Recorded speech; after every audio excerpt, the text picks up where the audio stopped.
मूकं करोति वाचालं पंगुं लंघायते गिरिं यत्कृपातमहं वन्दे श्रीगुरु दीनतारिणं। हरे कृष्णा। तो लास्ट हमने जो भगवत गीता पढ़ा था 7.4, उसमें हम इस कंक्लूजन पर पहुंचे थे कि लाइफ कम्स फ्रॉम लाइफ, है ना। ऐसा कभी भी नहीं है कि लाइफ कम्स फ्रॉम मैटर, है ना।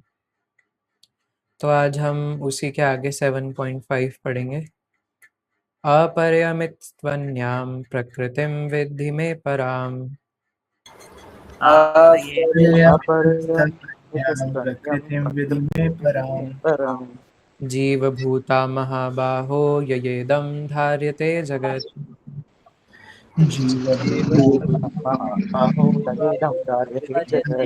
जगत्।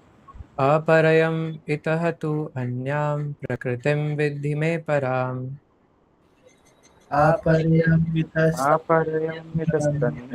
विद्धि मे पराम्।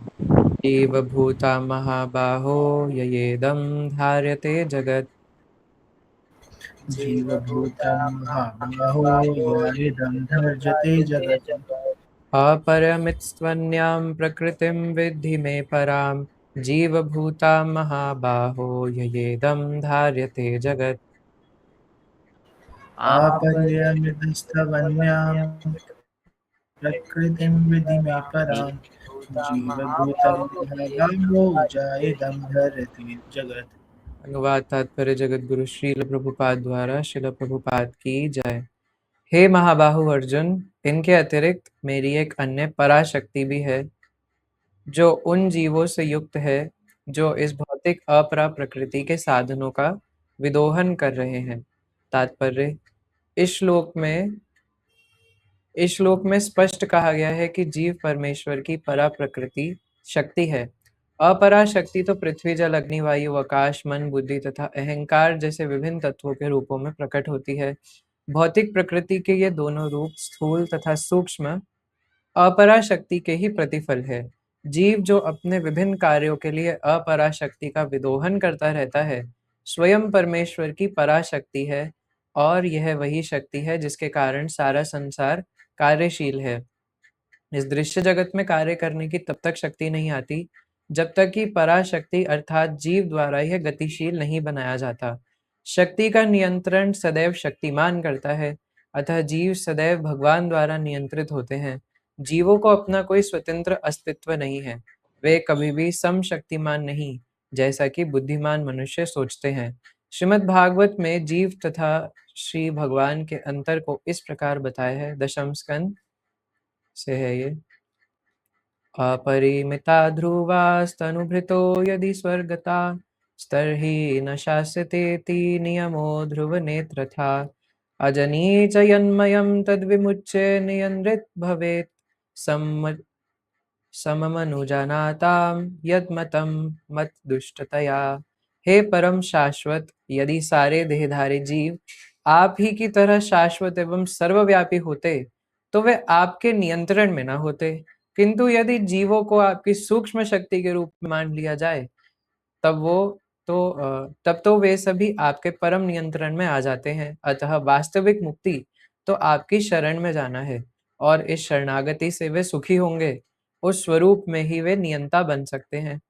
अतः अल्पज्ञ पुरुष जो अद्वैतवाद के पक्षधर हैं और इस सिद्धांत का प्रचार करते हैं कि भगवान और जीव सभी एक दूसरे के समान है, वास्तव में वे प्रदूषित मत द्वारा निर्देशित होते हैं। परमेश्वर कृष्ण ही एकमात्र नियंता है और सारे जीव उन्हीं के द्वारा नियंत्रित हैं। सारे जीव उनकी पराशक्ति है क्योंकि उनके गुण परमेश्वर के समान है, किंतु वे शक्ति की मात्रा के विषय में कभी भी समान नहीं है। स्थूल तथा सूक्ष्म अपराशक्ति का उपभोग करते हुए पराशक्ति को अपनी वास्तविक मन तथा बुद्धि की विस्मृति हो जाती है। इस विस्मृति का कारण जीव पर जड़ प्रकृति का प्रभाव है, किंतु जब जीव माया के बंधन से मुक्त हो जाता है तो उसे मुक्ति पद प्राप्त होता है। माया के प्रभाव में आकर अहंकार सोचता है मैं ही पदार्थ हूँ और सारी भौतिक उपलब्धि मेरी है। जब वह सारे भौतिक विचारों से, जिनमें भगवान के साथ तदात्म्य भी सम्मिलित है, मुक्त हो जाता है तो उसे वास्तविक स्थिति प्राप्त होती है। अतः यह निष्कर्ष निकाला जा सकता है कि गीता जीव को कृष्ण की अनेक शक्तियों में से एक मानती है और जब यह शक्ति भौतिक कल्मश से मुक्त हो जाती है, तो यह पूर्णतया कृष्ण भावना भावित या बंधन मुक्त हो जाती है। श्रीमद् भगवद गीता यथारूप की जय। ओके, सो लास्ट क्लास में हम लोगों ने डिस्कस किया था, जहाँ पे भगवान अर्जुन को बताते हैं कि मेरी एक अपराशक्ति है, और जो भी ये मटेरियल साइंटिस्ट या जो भी हम लोग इस मटेरियल साइंस में इस वर्ल्ड में पढ़ते हैं, वो सब अपराशक्ति का पार्ट है ना। पार्ट इसलिए क्योंकि उसमें भी पूरी अपराशक्ति नहीं है, उसमें सिर्फ मैटर है, नहीं पृथ्वी जल अग्नि वायु आकाश। उसके बाद जो सूक्ष्म बताया सटल बॉडी, मन बुद्धि अहंकार, वो तो होता ही नहीं। अभी थोड़े बहुत जो साइकोलॉजिस्ट हैं वो थोड़ा उस पर रिसर्च करने की कोशिश कर रहे हैं, लेकिन अभी तक उसकी जड़ तक नहीं पहुंच पाए हैं। तो इसलिए मन बुद्धि अहंकार को तो पूरी तरीके से अभी तक समझे नहीं है, अपराशक्ति ही नहीं समझ पाए। एंड दे से कि अपराशक्ति ही सब कुछ है ना। एक बार आप मर जाओ, 4 दिन की जिंदगी है, खाओ पियो ऐश करो और मर जाओ, उसके बाद कुछ नहीं है ना। तो मैं कई बार कहता हूँ कि कोई व्यक्ति अगर बचपन से है ना, जिसके हाथ भी ना हो पैर भी ना हो, कई लोग ऐसे पैदा होते हैं, आप उसको बोलो कि कोई बात नहीं, 4 दिन की जिंदगी है, खाओ पियो ऐश करो, वो भी बोलेगा अगर मेरे पे हाथ होते ना तो तुम्हें इतना मारता है ना, मुझे क्यों बता रहे हो कि 4 दिन की जिंदगी है, खाओ पियो ऐश करो। तो ऐसा क्यों होता है कि क्या ये सिर्फ एक मटेरियल साइंस है कि कोई व्यक्ति एकदम, कई बार हम भी ये प्रश्न पूछते हैं है ना, कि कोई व्यक्ति तो एकदम गरीब पैदा होता है, कोई एकदम अमीर पैदा होता है, कोई विकलांग पैदा होता है ना, यानी स्पेशली डिसेबल्ड, और कोई होता है बहुत इंटेलिजेंट पैदा होता है। तो और भी कई सारी कैटेगरीज होती है, ये सब डिसाइड कौन कर रहा है, क्या ये सब ऑटोमेटिकली हो रहा है ना। तो इसलिए भगवान अर्जुन को कहते हैं, अर्जुन इस अपरा प्रकृति के अलावा मेरी एक और प्रकृति है जिसको परा प्रकृति कहते हैं। तो अपरा और परा में फर्क क्या है कि अपरा प्रकृति जड़ है और परा प्रकृति चेतन है, यानी उसमें कॉन्शियसनेस है ना। तो अपरा प्रकृति तो जो भी हम अपने आसपास मैटर देख रहे हैं, लेकिन उसमें मन बुद्धि अहंकार भी सम्मिलित है ना। उसके अंदर माइंड इंटेलिजेंस और ईगो भी है, क्योंकि वो भी इस जड़ प्रकृति की उपज है ना। ये भी भगवान द्वारा भगवान की शक्ति है, लेकिन ये चेतन नहीं है ना। इसमें चेतना कब आती है, ये चेतन कब बन जाता है या लगता है कि ये चेतन है, जब इसमें परा प्रकृति आ जाती है। और परा प्रकृति क्या है, जितने भी लिविंग एंटिटीज है ना। तो सामान्य भाषा में बस इतनी ही बात है कि जितने भी लिविंग एंटिटीज है ना, ऐसा नहीं कि सिर्फ हम है ना। और लिविंग एंटिटीज का मतलब है कि जो सोल है, यहाँ पे आत्मा की बात हो रही है लिविंग एंटिटी से है ना, कि जितने भी भौतिक शरीर है उनके अंदर जो वाइटल एनर्जी जहाँ से आ रही है, वो जो सोल है उसकी बात हो रही है, वो परा प्रकृति है और वो भी भगवान की शक्ति है। तो वो चेतन है, क्योंकि हमारी बात हो रही है, जितने भी जीवात्मा, जितने भी कुत्ते बिल्ली मगरमच्छ खरगोश इंसान है ना, उनके शरीरों के अंदर जो सोल बैठा है वो परा प्रकृति है। और उसके अलावा जो कुछ भी मैटर बचा वो अपरा है। तो ये परा प्रकृति क्या करती है, इस संसार में आकर के और अपरा प्रकृति पर भोग करना चाहती है। तो अब यहाँ पे अगर देखा जाए तो पराशक्ति और अपराशक्ति दोनों ही शक्तियां हैं है ना, दे बोथ आर एनर्जीज। तो एनर्जी एनर्जी का भोग नहीं कर सकती है ना। अगर उसको आनंद चाहिए तो उसको सर्व करना पड़ेगा जो शक्तिमान है। तो इसलिए हम अगर शक्ति है तो हम किसी दूसरी शक्ति को इस्तेमाल करके अपनी सेंसेस को सेटिस्फाई नहीं कर सकते है ना, we have to go to Shaktiman. तो जब दोनों ही भगवान की शक्ति है और भगवान ने उसको मैन्युफैक्चरिंग ही ऐसी करी है कि वो दोनों साथ में रह करके खुश नहीं रह सकते, लेकिन हम फिर भी पागलों की तरह उसी में खुशी बटोरना चाहते हैं। तो इसलिए जो लास्ट क्लास में हम कह रहे थे कि एक और कॉन्सेप्ट है ना, कि भगवान की 3 एनर्जीज होती है, बहिरंगा, अंतरंगा और तटस्था। आज कोई पूछ भी रहे थे है ना व्हाट्सएप पे मैसेज करके, आप शायद आए होंगे। तो बहिरंगा शक्ति भगवान की इंग्लिश में है ना एक्सटर्नल एनर्जी, और इंटरनल एनर्जी और मार्जिनल एनर्जी। तो ये बस यही है कि जो भगवान की एक्सटर्नल एनर्जी है वो इस मटेरियल वर्ल्ड को कंट्रोल करती है, और भगवान की जो इंटरनल एनर्जी है वो स्पिरिचुअल वर्ल्ड को कंट्रोल करती है। और एक्सटर्नल एनर्जी है माया देवी है ना, जो कि इस जगत को कंट्रोल करती है, और माया देवी साक्षात पार्वती माता ही है। और इंटरनल एनर्जी है ना, मतलब ये सारी भगवान की शक्तियां है। और इसमें तटस्था शक्ति है हम लोग है ना, हम लोगों को भगवान ने तटस्थ जोन में रखा है। तो इसको बहुत अच्छे एग्जाम्पल से हम लोग समझ सकते हैं। तट का मतलब भी होता है जो समुंदर और लैंड के बीच में जो बीच का एरिया होता है, इंग्लिश में उसको बीच ही बोलते हैं, है ना? और हिंदी में उसको तट बोलते हैं। तो इसलिए तटस्थ था। तो हम लोग जैसे जमीन पर रहने के लिए बने हैं, हम लोग पानी में रहने के लिए नहीं बने। तो इस एग्जाम्पल से समझ सकते हैं कि हम समुंदर में ज्यादा देर रहेंगे तो क्या होगा, है ना? पहले तो हमारी स्किन ही नहीं रह पाएगी, गल जाएगी। समुंदर तो छोड़ो, पानी में भी नहीं रह सकते। पानी में भी स्किन धीरे धीरे धीरे गलने लग जाएगी, और मुंह के अंदर चले गए तो फिर सांस भी नहीं आएगी। और उसके बाद जो मछलियां हैं, शार्क है, वो खा जाएंगी, है ना? तो इसलिए हम पानी में रहने के लिए नहीं बने हैं, हम लैंड पर रहने के लिए बने हैं। लेकिन हम तट पर नहीं रह सकते। इसको एक और अच्छा एग्जांपल है, जैसे इंडिया पाकिस्तान का बॉर्डर है ना? तो बॉर्डर है वो तटस्थ जोन। तो बॉर्डर पे तो कोई नहीं रह सकता कि आप बीच में तारों के बीच में थोड़ी ना खड़े हो गए। तो वो जो बॉर्डर है, वो जो तार है, वो है तटस्थ जोन। अब मान लो वहां पर चले गए, तो आपके पास दो ऑप्शन है कि या तो आप पाकिस्तान में जाओ या आप इंडिया में जाओ, है ना? अब आपको पता है आप इंडियन हो, और अगर आप पाकिस्तान में जाओगे तो आपको गोली से छलनी करके वहीं मार देंगे, है ना? वहीं भून के खा भी लेंगे आपको, तो कोई बड़ी बात नहीं है। तो इसलिए लेकिन हम लोग इंडिया में रहेंगे तो खुश रहेंगे। तो बस इतना ही कॉन्सेप्ट यहाँ पर अप्लाई होता है कि तटस्थ रीजन में हम थे, हमारे पास ये चॉइस दी गई थी हमें कि तुम्हें भगवान के पास जाना है या इंटरनल एनर्जी, भगवान के पास जाओ और भगवान के पास मस्त रहो, है ना? रोज उनके साथ उठो बैठो खाओ खेलो। और दूसरी थी एक्सटर्नल एनर्जी, है ना, कि यहाँ जाओ, खुद भोग करने की कोशिश करो। एक्चुअली ये जो कॉन्सेप्ट है ना, वो सिर्फ समझाने के लिए है। ऐसा कुछ एक्चुअल में कभी हुआ नहीं था कि हम लोग किसी तटस्थ जोन में थे और वहां से हमें, है ना, ये सिर्फ समझाने के लिए कि हमें टाइम इमेमोरियल से, क्योंकि हम लोग इस मटेरियल वर्ल्ड में हैं, तो ऐसा कभी हुआ नहीं था, है ना? इसकी कोई हिस्ट्री किसी भी शास्त्र में नहीं बताई कि हम लोग कितने समय से इस भौतिक जगत में हैं।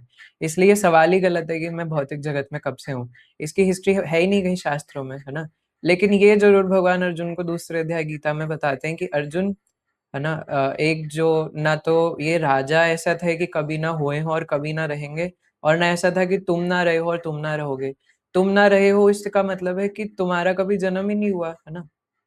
तो हम तो, कई लोग तो जो पागल लोग होते हैं, ये आर्य समाजी और कई लोग ऐसे बोलते हैं कि भगवान का तो मृत्यु हो जाती है ना? आपके कृष्णा जी की तो मृत्यु हुई थी, वो एक शिकारी ने उनके पैर में तीर मार दिया था। अरे, और उनका तो जन्म हुआ था, तो वो भगवान कैसे हुए? तुम भगवान की बात कर रहे हो, है ना? भगवान यहाँ पर कह रहे हैं कि जीवात्मा का कभी जन्म मृत्यु नहीं होती। तुम भगवान की बात कर रहे हो, यार अजीब आदमी हो। तो इसलिए जीवात्मा का भी कभी जन्म मृत्यु नहीं होता है ना? तो हम इसलिए टाइम इमेमोरियल से ही इसी जगत में है। लेकिन ये समझाने के लिए है ना, कि हमें ऐसा चॉइस दिया गया। और चॉइस दिया गया से मतलब है, कॉन्टेक्स्ट हमें बस इतना समझना है कि ऐसा नहीं था कि हमें पता नहीं था, है ना, कि हम लोग भगवान के पास जाएंगे तो हम लोग खुश रहेंगे, है ना, और यहाँ पर जाएंगे तो हमें मरना पड़ेगा। लेकिन वो होती है ना क्यूरियोसिटी। जैसे जो जो लोग क्राइम करते हैं, क्या उन्हें नहीं पता कि ये क्राइम करना है? लेकिन वो क्यूरियोसिटी में कर डालते हैं, और जब बाद में उन्हें गिल्ट होता है, अबे यार क्यों कर दिया यार, है ना? जैसे जो कोई पहली बार चोरी करने जाते हैं, उन्हें पता है कि ये करना गलत है, या फिर जो आजकल चोरी मतलब हैकिंग करना, है ना, सब कुछ डिजिटलाइज हो चुका है ना, हैकिंग करना या फ्रॉड करना, उन्हें भी पता है कि वो चीज़ गलत है। और मैं उस दिन भी कह रहा था कि पहली बार जब कोई कुछ गलती करता है, तो सबको मन में ग्लानि होती है, गिल्ट होता है ना? लेकिन वो फिर भी कर देता है। क्यों? क्योंकि उसके मन में क्यूरियोसिटी होती है कि चलो करके देखते हैं, भाई क्या ही हो जाएगा, एक बार रिस्क लेते हैं। शेयर मार्केट में पैसा लगाते हैं, वो भी तो यही करते हैं, एक बार रिस्क लेते हैं, और रिस्क लेते लेते लेते लेते बेचारों को किडनी, अपना हार्ट बेचना पड़ जाता है ना? शेयर मार्केट में पैसा लगाते लगाते। तो इस एग्जाम्पल से भी समझ सकते हैं। कई बार क्योंकि लोग पूछते हैं कि अच्छा, तो फिर ये तो भगवान की गलती है ना, हमें क्यों डाला इस संसार में? और निकाल भी तो सकते हैं ना, जब भगवान को पता है कि मैं उनके पास रह के ही खुश रहूंगा, तो निकाल भी तो सकते हैं। नहीं, अगर आपके अभी कोई क्राइम पेट्रोल नहीं चल रहा ना, कि आपके कोई लवर है ना, या आप किन्हीं से शादी करना चाहते हो और वो नहीं कर रहे, तो आप उनके सर पे बंदूक रख दो, है ना, कि नहीं, तेरे को मेरे से ही शादी करनी पड़ेगी, मुझसे ही प्यार कर। तो वो बंदूक के डर पे कर लेगा, लेकिन वो प्रेम तो नहीं है ना, उसे जबरदस्ती करना पड़ेगा। तो भगवान कभी किसी से जबरदस्ती नहीं करना चाहते, है ना? वो चाहते कि हम अपनी मर्जी से उनके पास आए। और ये तो हमारी गलती है ना कि हम लोग इस संसार में भगवान को छोड़ करके आए। अब बेटा बाप को छोड़ के गया, तो इसमें बाप की क्या गलती, है ना? तो इसलिए हमारी गलती है। तो यहाँ पे बात बस इतनी सी है कि जैसे भगवान बता रहे हैं कि अपने आप को स्वतंत्र मान के, जो पराशक्ति यानी जितने भी जीवात्मा है, वो इस अपरा प्रकृति, जो ये जड़ जगत है, उसका विदोहन करता है, उसको यूज करता है अपने सेंस ग्रेटिफिकेशन के लिए, बट इससे उसको खुशी नहीं मिलती और ये सब हम लोग देख रहे हैं, है ना? इस संसार में कितने ही जगह पे जहाँ-जहाँ हम प्लेज़र अटेन करने की कोशिश करते हैं, क्योंकि एक्चुअली ना इसमें गलती क्या करें, है ना? हमारे पूरे इकोसिस्टम को ऐसे डेवलप करा गया है ना कि जब बच्चा छोटा होता है, आजकल तो पहले के समय में तो फिर भी थोड़ा ठीक था, है ना? कि चलो खेलने जा रहा है, गाय चराने जा रहा है ना? तो सबके पास चॉइस थी।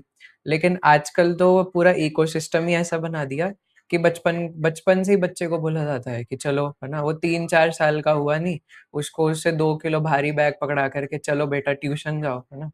मुझे याद है मैं जब 4 साल का था तो मुझे ज़बरदस्ती ट्यूशन भेजते थे कि एबीसीडी पढ़ो, क, ख, ग, घ पढ़ो, है ना? मैं उस टाइम थोड़ा जब बहुत छोटा था तो थोड़ा-सा डम्ब था, है ना? जल्दी से ग्रैस्प नहीं कर पाता था। तो मुझे या पेरेंट्स करा नहीं पाते थे, जो भी हुआ है। तो उस एज में मेरे को ट्यूशन भेज देते थे, जा एबीसीडी पढ़, है ना?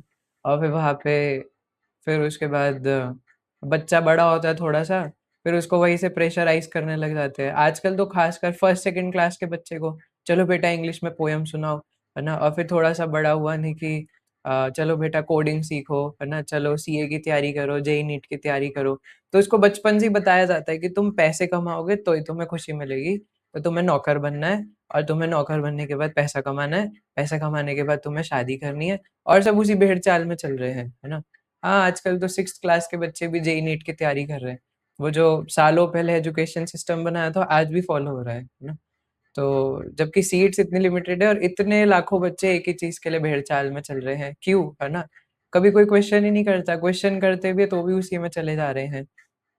और लेकिन जो बेसिक आइडिया है, वो तो चाहे जेईई नीट हो, चाहे अमेरिका का एग्ज़ाम हो, यूरोप का एग्ज़ाम हो, चाहे ऑस्ट्रेलिया का एग्ज़ाम हो, बात तो वहीं की वहीं है ना कि पैसे कमाओ और खाओ और शादी करो और मर जाओ, है ना? So we have to ask ourselves कि क्या यही लाइफ़ है ना? जिसको मैं ज़िंदगी बोल रहा हूँ, क्या यही ज़िंदगी है? 2 मिनट से चैन से कुछ करने के लिए भी नहीं है ना? वो बचपन से उसको सिखाया माइंड में इतना फ़ीड अप कर दिया गया है कि जब हम बोलते हैं कि ये लाइफ़ नहीं है, तो वो भी 10 बार सोचता है, क्या? ये लाइफ़ नहीं है? पर मैंने तो इतना सारा आईआईटी इसलिए निकाला था कि मैं वहाँ बैठ कर के 24 घंटे कॉर्पोरेट वर्ल्ड में काम करूँ, है ना? वो फिर आजकल वो वीडियोज़ बनाते हैं, है ना? A day in my corporate world, है ना? Corporate life. फिर वो उसमें दिखाते हैं कि मैं सुबह 6 बजे उठ कर के ऑफ़िस जाता हूँ, फिर मैं वहाँ पे कॉफ़ी पीता हूँ, फिर उसके बाद मैं थोड़े से चोकोज़ खाता हूँ, फिर मैं दिन में प्रोटीन वाले ओट्स खाता हूँ, फिर मैं उसके साथ थोड़े फ्रूट्स खाता हूँ और फिर ऐसे काम करते-करते बीच-बीच में लैपटॉप में फिर मैं रात को 9 बजे घर आता हूँ, फिर राजमा-चावल बना के खाता हूँ, फिर सुबह दोबारा चले जाता हूँ और इसमें पीछे वो ऐसा कुछ गाना लगा देंगे कि सबको लगेगा अरे वाह यार! यही तो है ज़िंदगी, है ना? अब भी हम भी यही करेंगे, हम भी जॉब करने जाएँगे, प्रोटीन वाले ओट्स खाएँगे, है ना? और हो गया, यही तो लाइफ़ दिस इज़ लाइफ़ और फिर उसमें एक दिन संडे को निकाल कर के फिर घर में नेटफ्लिक्स एंड चिल करेंगे। ये लाइफ़ है, क्या लाइफ़ है इसमें? है ना? नथिंग, है ना? तो यही बता रहे हैं कि हमें दिख रहा है कि कोई हैप्पीनेस नहीं मिल रही है और सबसे ज़्यादा अब क्या करें, है ना? सबसे ज़्यादा जो आजकल हैप्पीनेस या सैटिस्फैक्शन अटेन करने की कोशिश करते हैं, वो सेक्स लाइफ़ से है ना? या चलो अभी उस पर भी ना जाएँ तो अम, सबको लगता है ना कि शादी कर लेंगे तो सबसे ज़्यादा खुश रहेंगे, है ना? लेकिन अगर ऐसा होता कि मतलब मैं सिर्फ़ एक बात कह रहा हूँ कि शादी करके परम सैटिस्फैक्शन मिल जाएगी। लेकिन अगर ऐसा होता, तो आमिर खान क्यों 2-2 बार शादी कर रहा है ना? अगर ऐसा होता, तो बिल गेट्स का डाइवोर्स क्यों हुआ, है ना? तो इतने सारे जो बड़े-बड़े लोग हैं, अमीर लोग हैं, जिनको हम लोग अपना आइडल मानते हैं, है ना? उन लोगों का नाम आइंस्टाइन फाइल्स में क्यों है ना? अगर सच्चा प्यार उनके पास है, अगर वो इतने अमीर हैं, आप हम कहते हैं कि पैसे से सब कुछ खरीदा जा सकता है ना? बट वो उनको मतलब क्या इल्लीगल काम करने पड़ रहे हैं ये सब खरीदने के लिए, लेकिन फिर भी सैटिस्फाइड नहीं है। सैटिस्फैक्शन का मतलब होता है आपके पास जो है आप उसमें सैटिस्फाइड हो। सैटिस्फैक्शन का ये मतलब नहीं होता कि आप खरीदे जा रहे हो, चीज़ें बनाए जा रहे हो, उसमें सैटिस्फाई नहीं हो तो फिर आपने कुछ और बना दिया। फिर उससे सैटिस्फाई नहीं हुए तो अच्छा 3 बार है ना? तो मेरी इन्फॉर्मेशन थोड़ी गलत है। लो 3 बार है ना? तो ऐसे कितने सारे और ये तो छोड़ो मतलब आए दिन ना जाने कभी कोई बाथरूम में मिल रही है किसी की बॉडी, है ना? कभी किसी की बिरयानी बन रही है ना? कभी किसी कोई घड़े में मिल रहा है, कोई ब्लू ड्रम में मिल रहा है ना? तो अब तो ब्लू ड्रम की मार्केटिंग ये बोल कर के करने लग गए हैं लोग, है ना? कि इसमें अपने लिए है ना नीला ड्रम लड़के के लिए और लाल ड्रम है ना लड़की के लिए। तो ये सब क्यों हो रहा है ना? This question should be asked कि अगर इतनी सब खुशी है सेक्स लाइफ में, है ना? और उसके बाद भी लोग साइकियाट्रिस्ट के पास भी जाते हैं, है ना? लाइक हम being a psychology student again है ना, दिस इज़ ये पूरा एक टॉपिक है ना? मतलब हमारे को पढ़ाया जाता है जिसमें सेक्सुअल हेल्थ के बारे में डिस्कशन होता है। उसमें क्यों लोग साइकियाट्रिस्ट के पास जा रहे हैं, है ना? कि वी आर नॉट सैटिस्फाइड, है ना? और फिर वो एक को छोड़ के दूसरे के पास, दूसरे को छोड़ के तीसरे के पास, इतने विवाह, इतने गर्लफ्रेंड्स क्यों बना रहे हैं? ये हुकअप कल्चर कहाँ से आया, है ना? इसकी जड़ पे तो जाने की कोशिश करी कि सैटिस्फैक्शन तो उसको मिल ही नहीं रहा और फिर वो ये सब करके इतना डिप्रेस्ड हो जाता है कि उसको लगता है कि अब क्या करूँ, अब तो फँस ही गया। तो उसी को कंटिन्यू करता जाता है बार-बार, है ना? और फिर दूसरे लोग उसको देख कर के सोचते हैं हाँ, दिस इज़ लाइफ, फिर वो देख कर के वो भी फँस जाते हैं। तो पूरा इकोसिस्टम ऐसा बन चुका है ना? लेकिन we have to come out from this, है ना? क्योंकि ये भेड़-चाल है ना? और इवन मैनेजमेंट स्कूल्स वगैरह में भी ये सब पढ़ाया जाता है ना कि हमें उन लोगों को नहीं फॉलो करना जो एक एक मास जो क्लास है वो उसको फॉलो कर रही है ना? We don't have to follow the crowd, we have to follow the creator, है ना? हमें क्राउड को फॉलो नहीं करना, क्राउड तो ना जाने क्या-क्या कर रहा है। तो इसमें कोई हमें सोचने परंतु किंतु परंतु की बात ही नहीं है, हमें अपनी आँखों से दिख रहा है ना? ये सब देख कर के कि इस सब में सैटिस्फैक्शन नहीं है ना? और भी अगर आप पैसों की बात करो तो वो भी इन सब बड़े-बड़े लोगों के पास है। क्यों ये सैटिस्फाइड नहीं है इतने बुड्ढे होने के बाद भी, है ना? क्यों बार-बार विवाह कर रहे हैं, है ना? क्योंकि उसी में बार-बार खुशी ढूँढ रहे हैं बट बेचारों को मिल रही है नहीं, है ना? तो बार-बार ले दे के वही खुशी ढूँढ रहे हैं। क्यों? क्योंकि हम उसके लिए बने ही नहीं थे, है ना? एक शक्ति दूसरी शक्ति में खुशी ढूँढने की कोशिश कर रही है। हम लोग तो सारे पुरुष और स्त्री शरीर रूप में हैं, लेकिन जीवात्मा का कोई जेंडर तो होता नहीं, है ना? अभी हम लोग पुरुष हैं, क्या पता स्त्री से आसक्त होते-होते अगले जन्म में स्त्री बन जाएँ। और ऐसा भी पॉसिबल है कि पिछले जन्म में हम स्त्री थे और ये भागवतम की वाणी है। ऐसा ही होता है ना? कि पिछले जन्म में हम स्त्री थे और पुरुष शरीर के बारे में सोचते-सोचते इस जन्म में पुरुष बन गए। अब स्त्री के बारे में सोच रहे तो सोचते-सोचते अगले जन्म में स्त्री बन जाएँगे, है ना? यही चलता है।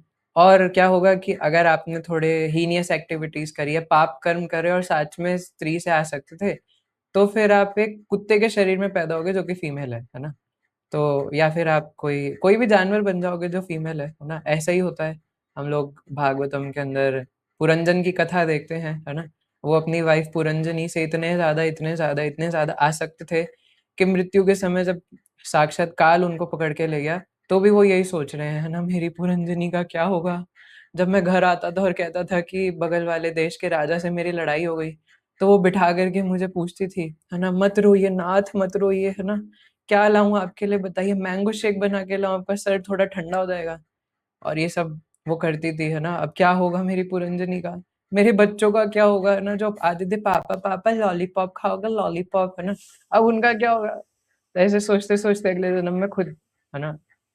शायद विदर्भ के देश की रानी बना था, है ना? जो पुरंजन थे। तो ये इस संसार की सत्यता है ना? 1 मिनट में ऊपर, 1 मिनट में नीचे, है ना? अभी पुरुष, अभी स्त्री। क्या हम लोग पुरुष शरीर से आसक्त हो रहे हैं, है ना? स्त्री की तरफ आकर्षित हो रहे हैं। कई बार मैं उस दिन भी कह रहा था बोल रहे कि है ना स्त्रियों को कुछ लोग निकृष्ट मानते हैं और अगले जन्म में खुद स्त्री करते-करते खुद स्त्री बन गए फिर बोलना, है ना? तो इसलिए आत्मा का तो कोई जेंडर ही नहीं है ना? तो इसलिए परम पुरुष साक्षात सिर्फ भगवान है। इसलिए हम सब लोग स्त्रियाँ हैं, चाहे हम पुरुष शरीर में हो, चाहे स्त्री शरीर में।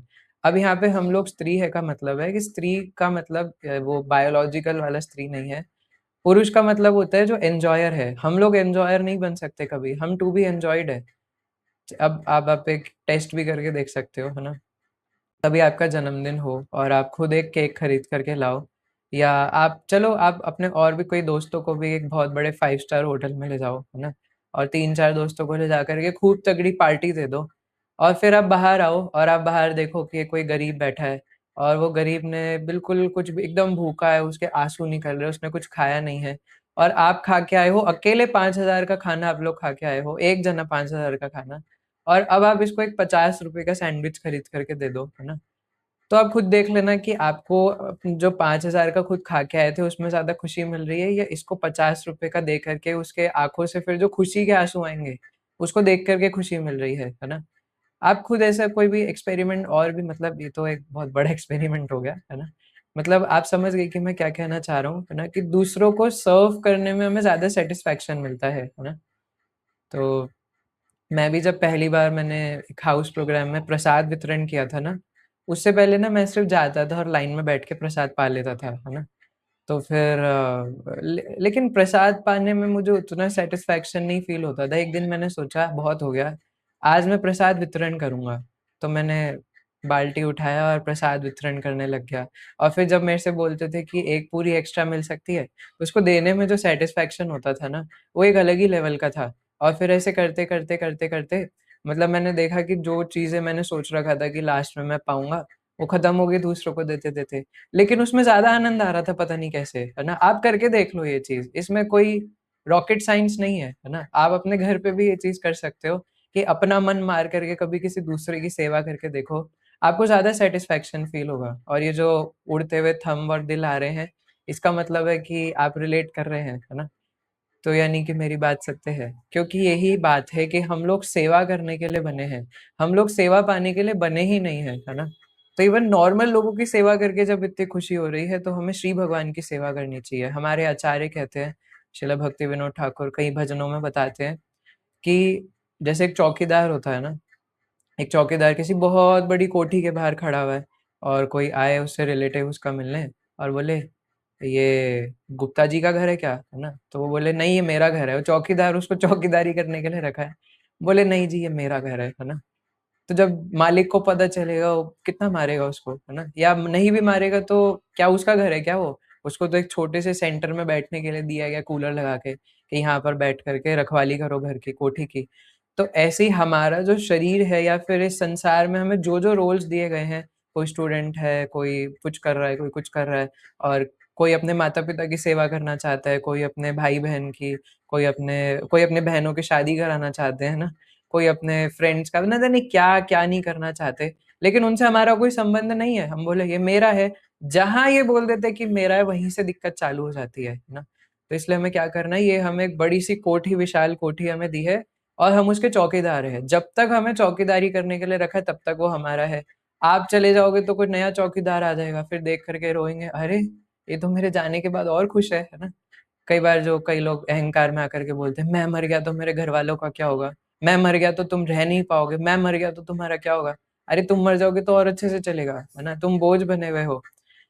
तो ये भगवान तीसरे अध्याय गीता में कहते हैं, "प्रकृतिः क्रियमाणानि गुणः कर्माणि सर्वशः अहंकार विमूढ़ात्मा कर्ता अहम् इति मन्यते।" है ना? वो व्यक्ति सोचता है मैं करता हूँ और इसलिए मैं कर रहा हूँ जो कर रहा हूँ, है ना? अहंकार के चलते, लेकिन तुम नहीं कर रहे, तुमसे प्रकृति करा रही है। तुम मर जाओगे तो प्रकृति किसी और से करा लेगी, कुछ ज़्यादा फ़र्क नहीं पड़ने वाला, है ना? लेकिन हम लोग फिर भी सोचते हैं कि मैं कर रहा हूँ और इस चक्कर में भक्ति को समय देना भूल जाते हैं, है ना? क्योंकि हम लोग सोचते हैं कि मेरे मेरे को जो रोल्स दिए गए हैं वही सब कुछ है। कई बार हम किन्हीं-किन्हीं से पूछते हैं कि आप आजकल गीता क्लास में क्यों नहीं आते? आप आजकल नाम जप क्यों नहीं करते? तो वो लोग कहते हैं कि माफ़ कीजिए सर, हमारे पास आजकल समय नहीं। उन्हें लगता है कि गीता क्लास में आना, नाम जप करना कोई फुटबॉल का मैच है ना? कि जब टाइम मिला तो खेल लिया, पार्क में चले गए और नहीं अभी आजकल मेरे एग्ज़ाम्स चल रहे हो, मैं आ नहीं सकता फुटबॉल खेलने, है ना? अरे मृत्यु एक ऐसा अवश्यंभावी सत्य है जो कभी भी सामने आ जाएगा, आप कुछ भी कर रहे हो। कल मैं एक वीडियो देख रहा था, उसमें एक व्यक्ति बिना हेलमेट के बाइक पे जा रहा था और उसके सर पे एक डाली गिरी और ऑन द स्पॉट वो कोमा में चला गया, है ना? और कोमा में जाने के बाद 1 रात कोमा में रहने के बाद वो मर गया। और अभी रिसेंटली भी हमारे एक नोन में केस हुआ था, है ना? उसमें एक जवान लड़का था, वो हमारी उम्र का, है ना? 20-21 साल का और वो खूब रात को बोलेरो गाड़ी में आइसक्रीम लेने जा रहा था रात को खाने के लिए, है ना? रात को खूब शाही पनीर वगैरह खाया होगा, फिर सोचा कि चलो आइसक्रीम लेने चलते हैं सबके लिए। अब वो ब्रिक आइसक्रीम लेने जा रहा था, खुद ही ब्रिक बन गए, है ना?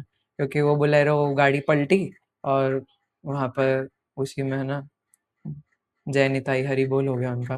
तो ऐसे ही हम लोग सोचते हैं कि इसलिए लाइफ इज़ वेरी अनसर्टेन, है ना? इसलिए हमें ये सबसे खुशी मिल नहीं रही है, तो क्यों इसमें खुशी ढूँढनी है? तो इसलिए भगवान कहते हैं कि वो विदोहन कर रहा है ना? वो ज़बरदस्ती सोचता है कि ये मेरा है। जैसे वैसे तो मैं ये एग्ज़ाम्पल कई बार ऑलरेडी बता चुका हूँ, है ना? बट जैसे अ, इंडिया में कोई रिक्शा चलाता है, ऑटो चलाता है ना? तो हम लोग जब रिक्शे वाले ऑटो वाले को बुलाते हैं, तो हम कहते हैं कि, "ए रिक्शे वाले, है ना? ए ऑटो वाले उधर आओ।" लेकिन ना तो उस या फिर रिक्शे वाले भी नहीं, अगर रिक्शा दूर से जा रहा है तो हम रिक्शा, है ना, ऐसे बोलते हैं, और वो रिक्शा बोलने पे रिक्शा रुक जाता है ना। आओ राधे कहाँ जाओगे, बाकी बिहारी प्रेम मंदिर, है ना, तो ऐसे रुक जाता है वो। तो क्या उस रिक्शे चलाने वाले का नाम रिक्शा था? नहीं। क्या वो ऑटो चलाने वाले का नाम ऑटो था? नहीं। लेकिन रिक्शा ऑटो बोलने पे वो रुक जाता है। क्यों? क्योंकि उसको इतने समय से रिक्शा चलाते चलाते ऐसा लगता है कि मैं ही रिक्शा हूँ, मैं ही ऑटो हूँ, है ना। तो हम लोग इतने समय से, इतने जन्मों से इस शरीर के अंदर है, इस भौतिक देह के अंदर, कि हमें लगता है मैं ही ये देह हूँ और मैं ही ये मन हूँ, मैं ही अहंकार हूँ। तो मेरा मन जो मुझे बोलेगा वो मैं चाहता हूँ, है ना। मेरा मन बोलेगा ऐसे जूते पहनो, मेरा मन बोलेगा कि अभी क्वालिटी वाइल्स की वो वाली आइसक्रीम खानी है, बहुत गर्मी हो रही है। मेरा मन बोलेगा चलो अभी अमूल कूल की दूध की बोतल पीनी है ना। मेरा मन बोलेगा चलो अभी पनीर टिक्का खाने चलते हैं। मेरा मन बोलेगा कि मुझे ऐसा लहंगा चाहिए। मेरा मन बोलेगा मुझे ऐसी बगलबंदी चाहिए। मेरा मन बोलेगा मुझे जॉर्डन के जूते चाहिए, है ना, रैडो की वॉच चाहिए, है ना, क्या क्या नहीं चाहिए। लेकिन मन कैसे बोल सकता है? क्योंकि सॉरी, जो जीवात्मा है वो ये सब नहीं चाह सकता, क्योंकि जीवात्मा तो कृष्णदास है, और वो उसको दिखता है ना, कि अगर आप ये सब करते भी हो तो बहुत देर का सेटिस्फैक्शन नहीं मिलता। त्यागात शांति अनंतरम, है ना। हमारे तो शास्त्रों में बताया है कि जो शांति है वो त्याग देने में है ना।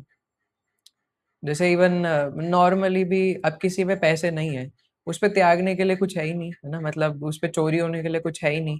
लेकिन वो पैसा आ गया तो उसे डर लगता है कि यार चोरी ना हो जाए, है ना। तो उसमें भी बेचारे को खुशी नहीं होती, है ना। और ये सच में, है ना, ऐसा होता। आईफोन नहीं था तो ठीक था, लेकिन अब जेब में आईफोन है तो 4 बार हाथ मार के देखेगा कि गिर ना जाए, है ना। और कीर्तन में नाचना है तो कई बार थोड़ा भारी फोन है तो बाहर निकालना पड़ता है कि नाचते नाचते कुर्ते से ना गिर जाए, अगर ज्यादा तेज कूद रहे हैं तो अब जो लोग कहते हैं ना, कई लोग, कि जो प्रकृति है वो ऑटोमेटिक है जी, है ना, सब लोग बिग बैंग थ्योरी से हुआ था, पटाखा फूटा और हो गया, है ना, और सब कुछ जो है वो अपने आप हो रहा है ना, nature is the supreme God, है ना, नेचर ही सब कुछ है। चलो ठीक है, हम 1 मिनट के लिए मान लेते हैं कि प्रकृति ऑटोमेटिक है, पर वो ऑटोमेटिक तेरे बाप ने बनाई है ना। वॉशिंग मशीन भी ऑटोमेटिक होती है ना, आजकल तो गाड़ी भी ऑटोमेटिक है। तो अपने आप आई है क्या? किसी ने बनाई है ना, इंजीनियर ने, उसके पीछे कोई इंजीनियरिंग माइंड्स है। तो इसलिए यस वी से कि प्रकृति ऑटोमेटिक है, बट किसने बनाई है भैया? वो बटन किसके हाथ में, वो ऑटोमेटिक दबाने के लिए, है ना। ऐसे थोड़ी ना होता है कि वॉशिंग मशीन ऑटोमेटिक अपने आप बन गई, या उसमें आप कपड़े डालोगे और इलेक्ट्रिसिटी सप्लाई काट दो, धुल जाएंगे कपड़े, है ना। इलेक्ट्रिसिटी जब दोगे तभी तो धुलेंगे, तो वो इलेक्ट्रिसिटी है क्या? तो ये भगवान की शक्ति है ना। इसलिए भले ही प्रकृति का संचालन जो है वो भगवान की शक्ति अपने आप करती है, लेकिन वो बनाने वाला कौन है, वो शक्ति है किसकी, है ना। ये भी तो सोचना चाहिए। हमारे शरीर में भी सब ऑटोमेटिक हो रहा है, दिल को जबरदस्ती धड़काना नहीं पड़ता इफ वी आर हेल्दी, ना। हेल्दी नहीं है तो ऑब्वियसली मशीन्स वगैरह लगाते हैं आजकल, है ना। लेकिन इफ वी आर हेल्दी तो हमारा दिल, हमारा लीवर, हमारा किडनी, सब कुछ ऑटोमेटिक चल रहा है। कभी ऐसा तो नहीं होता कि हमें खाना खाया तो उसके बाद बोलना पड़ता अभी मैं बाइल जूस निकालूंगा, है ना, अभी मैं खाने को स्मॉल इंटेस्टाइन में ले जाऊंगा, फिर अभी मैं एनस में ले जाऊंगा, ऐसा कभी हमें करना पड़ता है? तो कौन कर रहा है अंदर से ऑटोमेटिक बैठ करके, है ना? किसने बनाई है वो मशीनरी? और इतनी अच्छी मशीनरी कैसे बन सकती है, और उसमें इतने इतने सारे वेरिएशंस है ना। एक अगर हम सुंदर सी तितली को भी देखते हैं, एक सुंदर तितली के भी कितने सारे, अब ये तो छोड़ो, है ना, फ्लावर्स में भी इतने सारे वैरायटी के फ्लावर्स होते हैं। अब आप किसी एक फ्लावर को भी देखो तो जैसे चंपा का फूल होता है, चंपा में भी कितनी सारी वेराइटीज है। सफेद कलर का चंपा होता है, फिर एक गोल्डन स्वर्ण चंपा होता है, फिर उसमें पीला चंपा होता है, रेड चंपा होता है, पिंक चंपा होता है। इतनी सारी वेरिएशंस कहाँ से आ रही है ना। और फिर उसमें भी अलग अलग फूलों में अलग अलग सुगंध है। हर फूल में एक जैसी सुगंध क्यों नहीं है? और कुछ फूल जो गुड़हल के होते हैं उसमें सुगंध ही नहीं है, दिखने में तो बहुत सुंदर लगते हैं, वाह क्या बड़ा सा फूल है, लेकिन सूंघ के देखो तो नीलबट्टा गुल, कुछ सुगंध ही नहीं है उसमें। तो ये सब इतनी भयानक मशीनरी कहाँ से आई है जो अभी तक बिल्कुल वैसी ही चल रही है?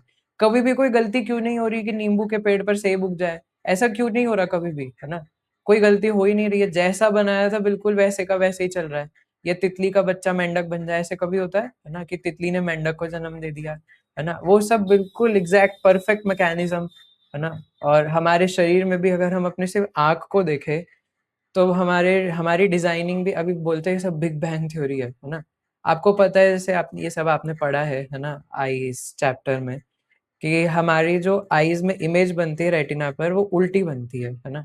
जैसे अभी मेरे सामने लैपटॉप स्क्रीन है तो उसकी इमेज उल्टी बन रही है, लेकिन ब्रेन उसको सीधा देखता है। ऐसा कौन कर रहा है ना? कहाँ से? मतलब सब अपने आप हो गया है ना? कोई भी इसके पीछे इंजीनियरिंग नहीं है। आपकी टेस्ला गाड़ी के पीछे भी इतनी सारी इंजीनियरिंग है। आपने क्लॉड बनाया, चैट जीपीटी बनाया, उसके पीछे भी इतनी इंजीनियरिंग है, लेकिन ये सब अपने आप हो गया है ना? जबकि उस क्लॉड और चैट जीपीटी में भी बहुत सारे फ्लॉज हैं, है ना? लेकिन इसमें कोई फ्लॉज नहीं है। ये सब कुछ इतना परफेक्ट मैकेनिज्म है कि आज तक ना कोई फ्लॉ आया है और ना आएगा, है ना? अब आप बोलो आंखें खराब होती है तो तुम्हारी गलती है ना, कि खाना पानी सब कुछ अपवित्र है आजकल, है ना? तो इसलिए अगर गाड़ी में या कोई भी इलेक्ट्रॉनिक आइटम है उससे बैटरी निकाल दो, इलेक्ट्रिसिटी निकाल दो, तो सब खत्म, है ना? तो वो बैटरी और वो जो एनर्जी आ रही है वो भगवान से आ रही है। और यहाँ पर एक और बात है ना, कि कहीं जो अद्वैत सिद्धांत के हिसाब से या मायावाद सिद्धांत के हिसाब से वो लोग कहते हैं कि भगवान और हम एक ही है ना? एको ब्रह्म द्वितीय नास्ति। तो यहाँ से इसलिए श्रीमद् भागवतम दशम स्कंद से एक श्लोक कोट किया है, जिसमें ऐसे स्तुति कर रहे कि हे परम शाश्वत, यदि सारे जीवात्मा आपके बराबर हैं, है ना? तो वो आपके नियंत्रण में कैसे है? मतलब वो अगर अगर जैसे ना, कई कई जगह पे ऐसे लोग करते हैं कि सब नारायण है, तू भी नारायण, मैं भी नारायण, है ना? जैसे हमारे एक नारायण प्रभु जी है ना? तो उनके घर में मान लो ऐसा हो, है ना? तो कि तू भी नारायण है, मैं भी नारायण हूँ, सब नारायण है। अब उनका तो नाम ही नारायण है ना? अब जैसे मम्मी बोल रही नारायण आ जाओ खाना खा लो, अब सारे ही नारायण है ना? तो सारे चले जाएंगे, तो बोलेंगे अरे नहीं नहीं, मैंने तुम्हें नहीं, मैंने तो इसको बुलाया था। तो अरे तो बताना चाहिए ना कौन से नारायण को बुलाया था, क्योंकि सारे ही नारायण है। तो एको ब्रह्म द्वितीय नास्ति, उनका यही मतलब है कि जो ब्रह्म था वो अलग अलग, जो ब्रह्म मतलब भगवान ही है ना? भगवान का निराकार स्वरूप, तो वो अलग अलग पार्टीशंस में बट गया और इस संसार में आके अविद्या में पड़ गया। अरे भैया, अगर वो ब्रह्म है तो वो अविद्या में कैसे पड़ सकता है? और अगर तुम्हें ये बात पता चल गई कि तुम ब्रह्म हो और अविद्या में पड़े हो, तो वापस विद्या में तुम क्यों नहीं जा पा रहे, है ना? जस्ट सिंपल सा क्वेश्चन है, लेकिन उसमें भी वो अर्थ का अनर्थ करते हैं, है ना? ले दे के घुमा फिरा के फिर वहीं आएंगे। भगवत गीता में साक्षात भगवान ने बोल दिया कि अर्जुन, वैसे तो दोनों ही जो निराकारवाद के और सकारवादी हैं वो दोनों ही ठीक है, लेकिन मेरे मत में जो सकारवादी है वो ज्यादा श्रेष्ठ है। भक्त्या माम भी जानाति, भगवान छाती ठोक करके कहते हैं कि मन मना, है ना? मुझ में मन लगाओ, मेरी पूजा करो, है ना? जो कुछ करते हो अर्जुन मेरे लिए करो। यत करोषि यदस्नासि यत जुहोसि ददासि यत। तुम जो कुछ करते हो, जो कुछ खाते हो, जो कुछ पीते हो, जो कुछ करते हो सब मेरे लिए करो, है ना? कुछ खाते हो तो मुझे भोग लगा के खाओ, है ना? कुछ प्रणाम करना है तो मुझे करो, प्यार करना है तो मेरे से करो, कुछ कर रहे हो तो मेरे लिए करो, है ना? ये कुछ ज्यादा ही नहीं हो गया, है ना? इतना सेल्फ ऑब्सेस्ड कौन होता है? सब कुछ मेरे लिए करो, मेरे लिए करो। क्योंकि भगवान को भी पता है कि हम संतुष्ट तभी रह पाएंगे जब हम भगवान के लिए कुछ कर रहे हैं। जब हम अपने लिए करते हैं तो हमें संतुष्टि नहीं मिलेगी। जैसे अभी बताया है ना वो सेवा वाले एग्जाम्पल से, कि हम अगर किन्हीं नॉर्मल मनुष्यों की भी सेवा करते हैं, इवन मैं तो कह रहा हूँ कोई जानवरों की भी सेवा करता है ना, उन्हें ज्यादा खुशी होती है ना? आजकल लोग कुत्ते बिल्लियों को खाना खिलाते हैं, है ना? और अभी हम जब कहते हैं कि गौ माता की सेवा करो, तो लोग बोलते हैं नहीं, है ना, हम लोग कुत्ते बिल्लियों की सेवा करेंगे। अब वो कुत्ते बिल्लियों की सेवा करते करते खुद कुत्ते बिल्ली बन चुके हैं। और अब है ना, बाहर के देशों में ऐसा हो रहा है कि वो लोग काउ थेरेपीज इंट्रोड्यूस कर रहे हैं, कि आप गौशाला में आइए और $50 $100 दीजिए, और गाय को आप लोग हग कीजिए, और गाय को आप लोग ब्रश से ऐसे ऐसे धीरे धीरे सहलाइए, और उससे आप लोगों को थेरेपी मिलेगी, और उससे आप लोग जो मतलब अब वो साइकेट्रिस्ट के पास जाने की जगह गौशाला जाते हैं, है ना? और उसमें बड़ी बड़ी तो सारी मतलब देसी गाय तो नहीं होती, हाइब्रिड काउस होती है। तो वो उनको फिर सुंदर सुंदर काउस को ऐसे ब्रश से रगड़ते हैं ना, फिर उनको ऐसे आलिंगन करते हैं, है ना? थेरेपी की इससे सेटिस्फैक्शन मिलेगा, है ना? और यही बात हम इतने सालों से कह कह के थक गए, है ना? यहाँ पे तो गौशाला जाने में पैसे भी नहीं लगते। कभी जाके तो देखो, उन्हें गुड़ लेकर के या गुड़ के लड्डू बना करके, चारा लेकर के आप कभी उन्हें अपने हाथ से खिला करके देखो, और गाय आपको काटेगी नहीं, है ना? मतलब जिनको नहीं कभी आता ये सब करना, एक बार करके तो देखो अपने हाथ में छोटा सा, है ना, गुड़ का पीस लेकर के, है ना? ऐसा नहीं पूरा डली उसके मुंह में डाल दोगे, राक्षस नहीं है ना? एक छोटा सा उसका जो भी चारा है, लड्डू है, गुड़ है, उसको छोटा सा तोड़ करके एकदम बच्चे की तरह आप कभी किसी गाय को खिला करके देखो, इतना परम आनंद मिलता है, इतना परम आनंद मिलता है। क्योंकि पहली बात तो गाय भगवान से जुड़ी हुई है ना? गाय को देख करके श्री भगवान का स्मरण होता है, और होना भी चाहिए, है ना? तो कभी गाय की सेवा करके देखिए, और जो करते हैं उन्हें पता भी है ना? कि कितना आनंद और कितना सैटिस्फैक्शन, इतनी छोटी-सी चीज़ में इतना सैटिस्फैक्शन मिल रहा है, गाय को गुड़ खिलाने में, है ना? उसके बाद फिर मनुष्य, है ना? जो कि सिर्फ़ मनुष्य ही भगवान की भक्ति कर सकते हैं, और किसी के पास ये ऑप्शन नहीं है ना? कभी कुत्ते गीता क्लास में नहीं आएँगे, यहाँ पे भी मनुष्य ही बैठे हैं ना? और आ भी जाएँगे गलती से बैठ कर के तो सिर्फ़ एसी की हवा खाने आएँगे, उन्हें कुछ समझ में नहीं आएगा, क्योंकि उनको बुद्धि प्रदान नहीं करी गई, वो भोग योनि में है। सिर्फ़ कर्म योनि में ही हम लोग इस कर्म बंधन को काट करके भगवान के पास जा सकते हैं। तो इसलिए थोड़े-से विवेक से सत्यता को समझने का प्रयास करें। सत्य हमारे सामने ही है, बस हम लोग इग्नोरेंट होकर के उसको रफ़ा-दफ़ा कर देते हैं, है ना? और फिर कई बार तो हतोत्साहित भी हो जाते हैं। देखिए हमारे आचार्य कहते हैं कि उत्साहत, निश्चयात, धैर्यात, है ना? भक्ति में ये 3 चीज़ें होना बहुत ज़रूरी है कि उत्साह, सबसे पहली बात तो एंथुसियाज़्म, और आपके अंदर एंथुसियाज़्म नहीं है तो एंथुसियास्टिक डिवोटीज़ का एसोसिएशन लीजिए, है ना? जो लोग बहुत ज़्यादा एंथुसियास्टिक है, उनका संग कीजिए, जो डेली जपा सेशन में आते हैं, उनके साथ रहिए, है ना? तो आपके अंदर भी एंथुसियाज़्म आ जाएगा। और दूसरी बात निश्चय, है ना?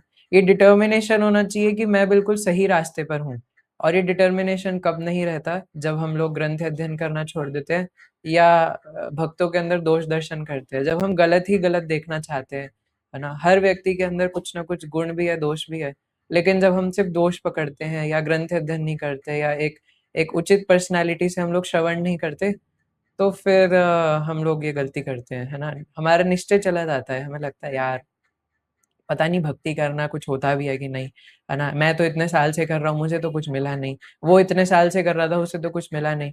जबकि ऐसे भी बहुत सारे शुद्ध भक्त हैं जो सैटिस्फाइड हैं, लेकिन हमारा मन क्योंकि माया का दास है ना, अभी कृष्ण दास नहीं है, और हम उसकी बातों में आ भी जाते हैं।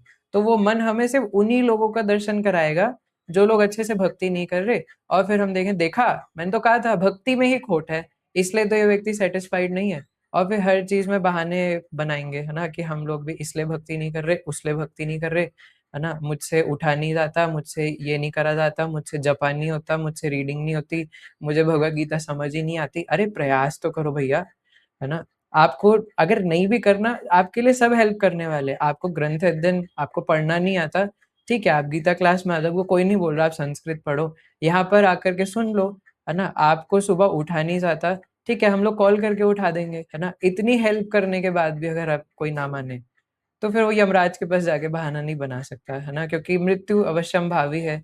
मृत्यु एक ऐसा सत्य है जिससे कोई बच नहीं सकता, और मृत्यु आने के बाद क्या करेंगे, है ना? कहाँ जाएगा वो ये भोग करना, कहाँ जाएगा ये सब, है ना? जैसे मैं उस दिन बता रहा था कि कोई मुझसे क्वेश्चन कर रहे थे, अच्छा ही क्वेश्चन था ना कि हम लोग देखते हैं इतने सारे लोग तो भोग कर रहे हैं, है ना? इतने सारे लोग अलग-अलग तरीके से क्या-क्या मटेरियल डिज़ायर्स फुलफ़िल कर रहे हैं ना, अमीर लोग, अमीरज़ादे, और वो इतने खुश हैं, और हमें लगता है यार हम इतने गरीब हैं, है ना? तो इसी में खुशी है, इसी में सैटिस्फैक्शन है। तो मैंने पूछा था, मैंने बताया था पहले भी क्लास में कि अगर किसी को कैंसर हो जाए तो बोले अरे उन पे तो पैसे हैं ना, कैंसर से ठीक हो जाएँगे, है ना? क्या बोले जाए बताओ, है ना? अगर कैंसर भैया ऐसी बीमारी है ना? पहली बात तो अगर वो ठीक हो भी जाए, है ना? तो भी उसमें इतना दर्द होता है, इतना दर्द होता है, इसे भोग करने का क्या फ़ायदा? क्योंकि आपको पता है कोई व्यक्ति बीमार क्यों होता है?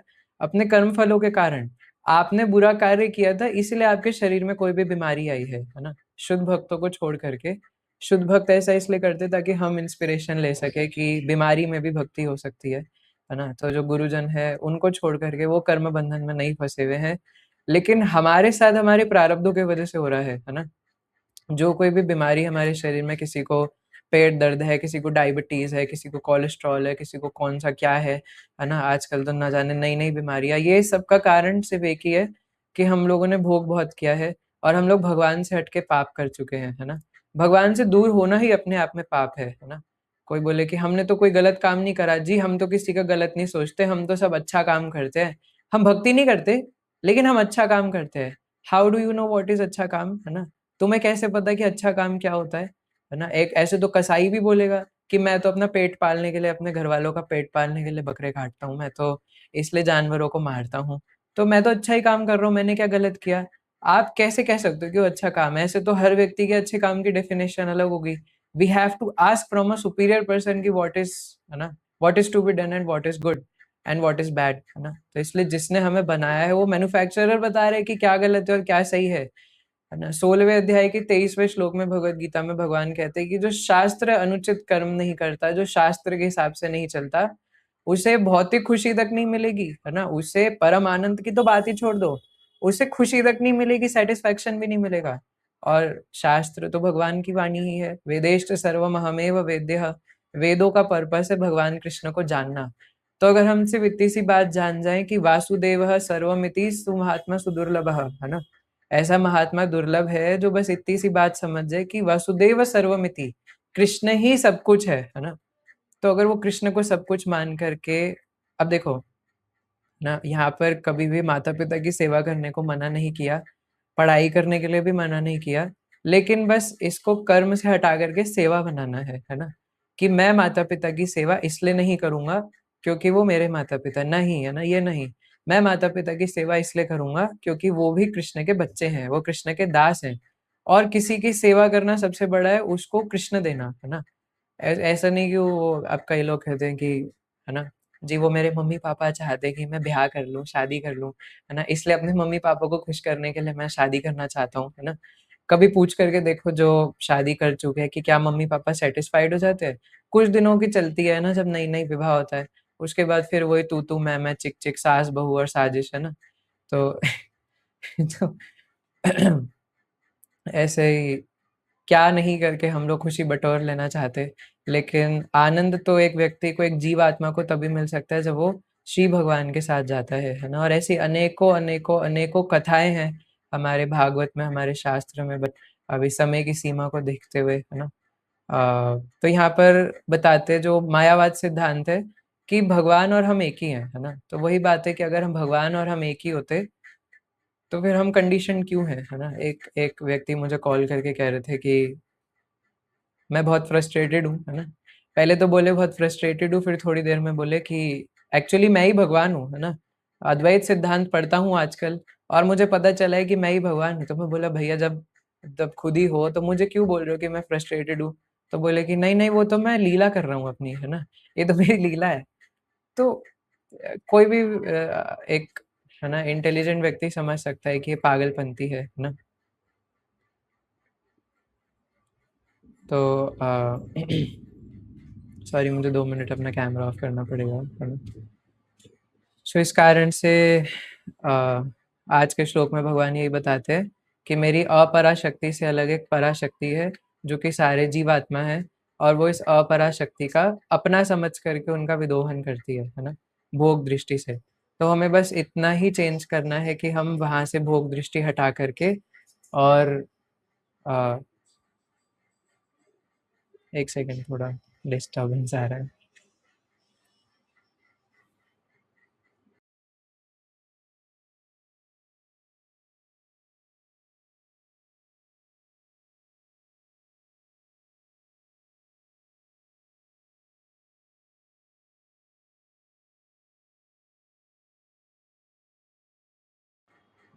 ओके ना, सो हमें बस इतनी सी बात समझनी है, और ना पहले इस्तेमाल करें फिर विश्वास करें, है ना। तो जैसा बताया है ना, हम इसको एक्सपेरिमेंट भी करके देख सकते हैं कि जब हम किन्हीं की सेवा करते हैं तो हम खुश रहते हैं। और इस संसार में भी हम किसी ना किसी की सेवा ही कर रहे हैं, है ना। कोई अपनी बीवी की सेवा कर रहा है, कोई अपने माता पिता की सेवा कर रहा है, कोई अपने पालतू कुत्ते की सेवा कर रहा है, कोई बॉस की सेवा कर रहा है ना। Yes boss, I will deliver the email sir, है ना, I will email the report by tomorrow morning. तो कोई किसी की सेवा कर रहा है, कोई किसी की सेवा कर रहा है। तो जब सेवा ही करना है तो सुप्रीम पर्सन की सेवा करी जाए, है ना। जैसे मैं एक बार बता रहा था कि हमारे एक टीचर थे स्कूल में, तो कहते थे कि अगर तुम्हें ड्राइवर बनना है तो मोदी जी का ड्राइवर बनो, मतलब प्राइम मिनिस्टर के ड्राइवर बनो, प्रेसिडेंट के ड्राइवर बनो, है ना। तो ऐसे ही हमें अगर सेवा ही करनी है, जो सेवा ही हम कर रहे हैं, इवन एक बड़े से बड़े कंपनी का बॉस भी वो बॉस तब तक है जब तक उसके पास कलीग्स है और कस्टमर्स है। अगर वो गया तो कंपनी गई, है ना। जैसे कितनी सारी कंपनियां रातों रात डूब जाती है, क्यों? क्योंकि कस्टमर किसी और कंपनी के पास चले गए। तो इसलिए वो भी सेवा ही कर रहा है सबकी। तो इसलिए हम भी, इसलिए श्री भगवान साक्षात सुप्रीम पर्सन की सेवा करें तो परम सेटिस्फाइड रहेंगे, है ना। बोलते मेरी नौकरी नहीं लग रही, मेरी नौकरी ने चली गई, मेरे पैसे नहीं है ना। आपके पास सरकारी नौकरी ऑलरेडी है ना, कोई नौकरी करने की आवश्यकता ही नहीं है। है ना? कहाँ मेरी नौकरी मिलेगी? बट हमारे पास ऑलरेडी गवर्नमेंट जॉब है, वो हटाने पे भी हट नहीं सकती। कई लोग पूछते हैं कि मैंने इतने समय से भक्ति नहीं करी या मैंने कुछ समय से भक्ति करना छोड़ दिया, तो भगवान तो गुस्सा होकर के मुझे छोड़ देंगे।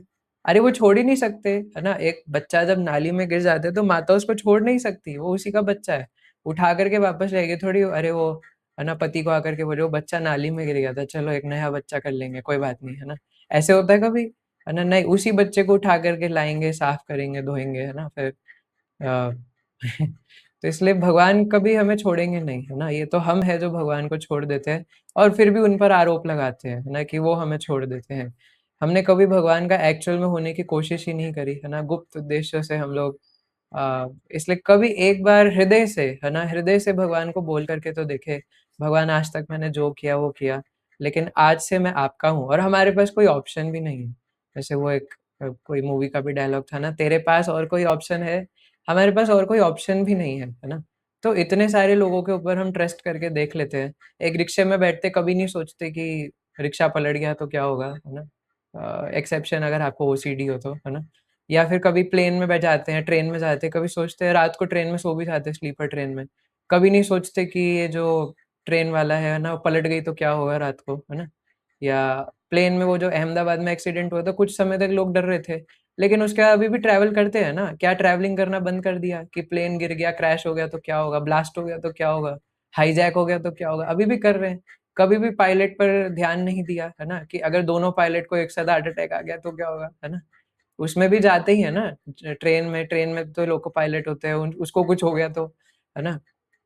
क्या पता लोको पायलट इंजन के पास गया उड़ करके, उसको कुछ सदमा लगा और गिर गया, है ना?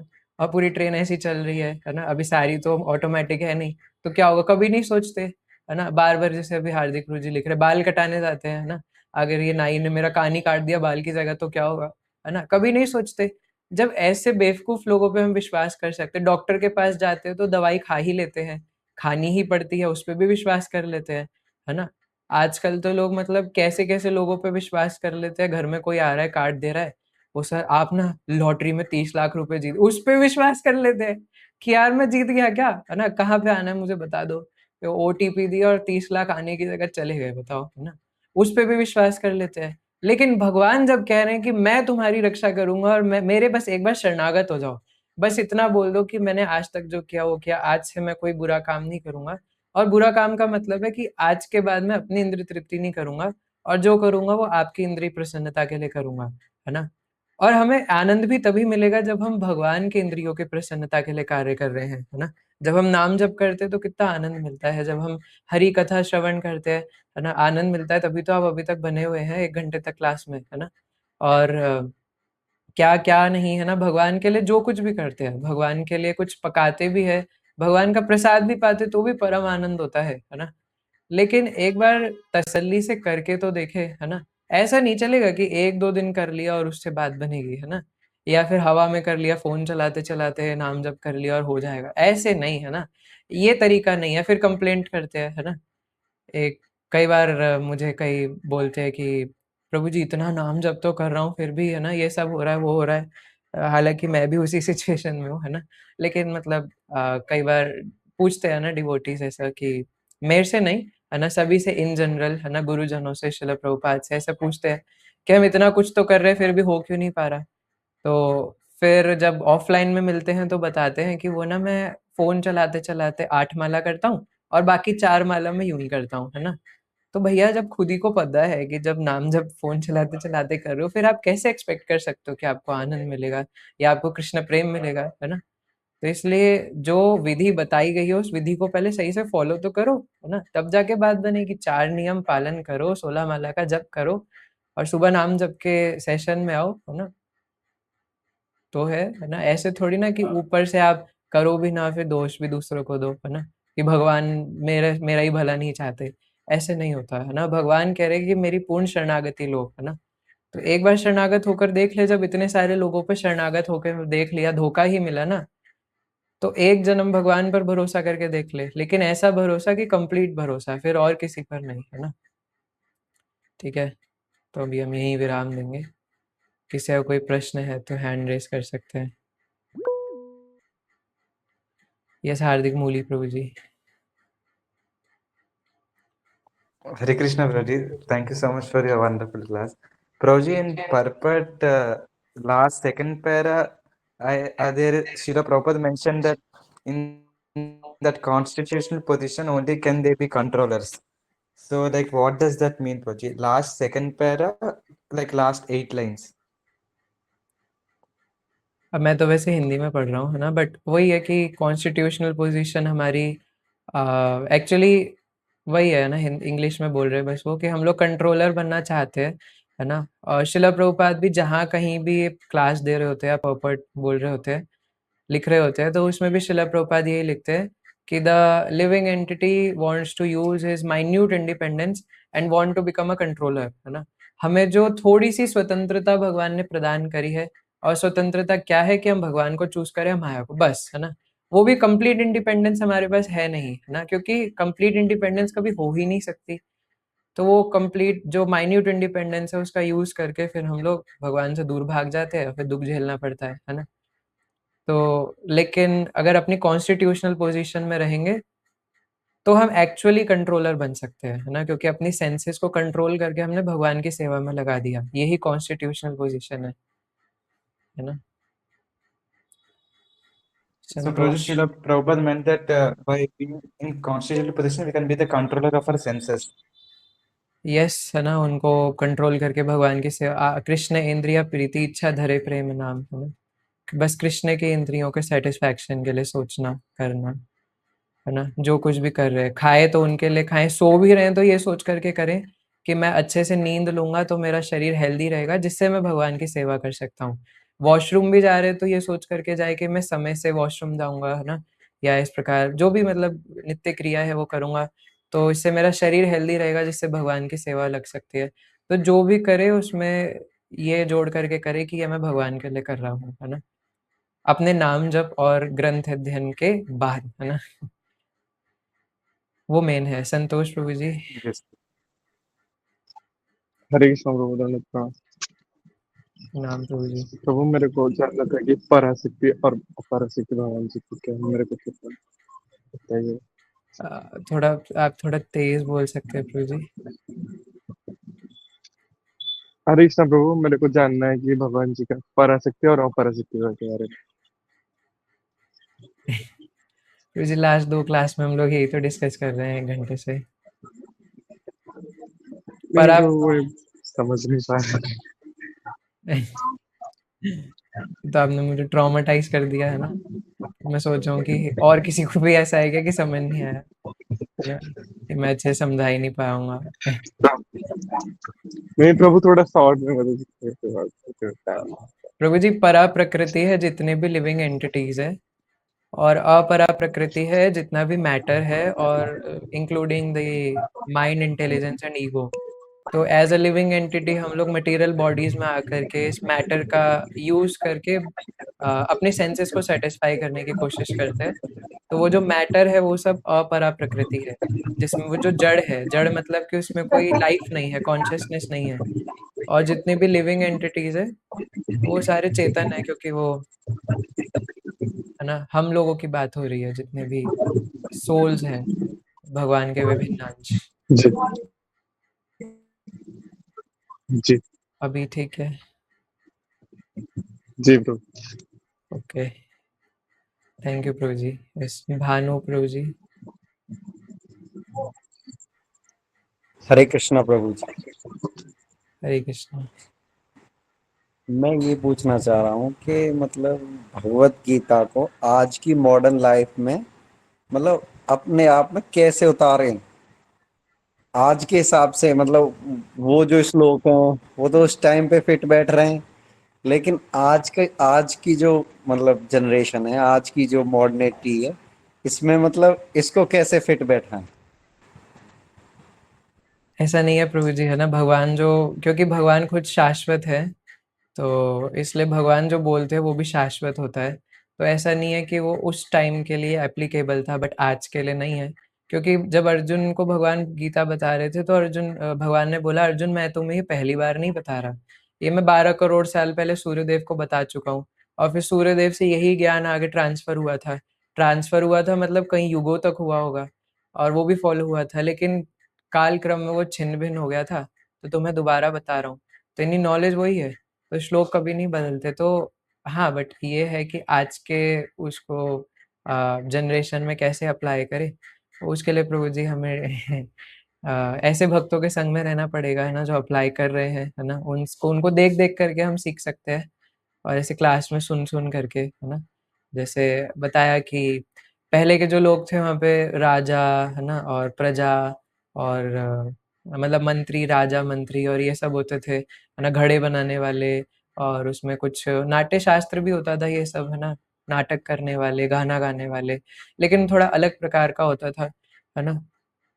अभी भी उसको वैसे ही अप्लाई कर सकते हो कि फंडामेंटल रूल्स तो वही है कि हम लोग भगवान को सरेंडर करें। लोग पहले भी पैसा कमाते थे, आज भी कमा रहे हैं, पहले भी व्यापारी होते थे, आज भी होते हैं। तो हम जो कुछ भी कर रहे हैं उसको भगवान को सरेंडर करके करें, कि मैं ये उनकी प्रसन्नता के लिए कर रहा हूँ।